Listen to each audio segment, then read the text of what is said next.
Сәлем, қайырлы күн достар. Бүгін сіздермен дәл осындай зебра блинчиктің рецептімен бөлісетін боламыз. Біріңіз білсеңіз, біріңіз білмессіз. Егер рецепт қызық болса, соңына дейін қарап, жоғалтылмас үшін каналыма тіркеліп, қоңырша белгісін басып қойды ұмытпаңыздар. Дәл осылай тесікшелер көп жасалу жолы өте оңай әрі ерекше блинчикті сіз де жасап көріңіз. Алдымен 4 дана жұмыртқамыздың үстінен 4 ас қасық шекерімізді салып алатын боламыз.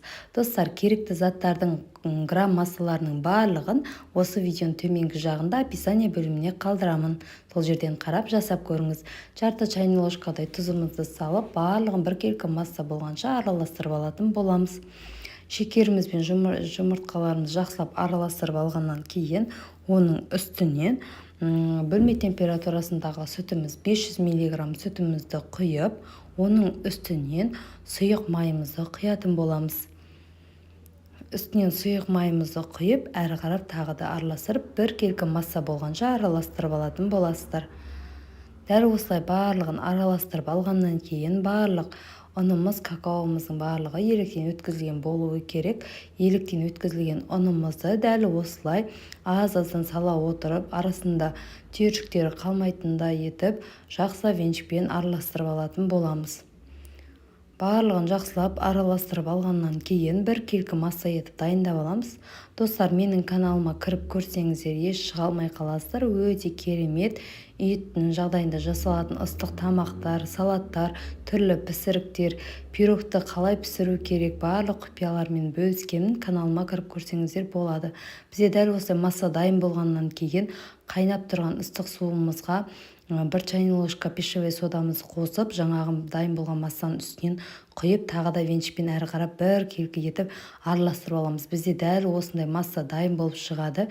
Енді осы массамыздан 3 кішкене шөміштей осылай бөлек ыдысқа салып, үстінен 1 ас қасық какаомызды салып, әрі қарап біркелкі масса болғанша какаолы массамызды араластырып алатын боламыз.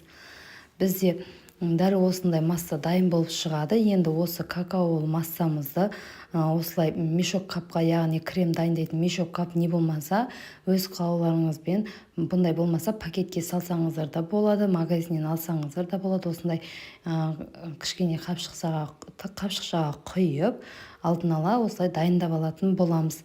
Барлығын дайындап алғаннан кейін қызып тұрған табамызға жаңағы какаолы массамызды дәл видеодағыдай етіп айландырып шығасыздар. Беті дәл осылай бірден тесікше болып пісетін болады.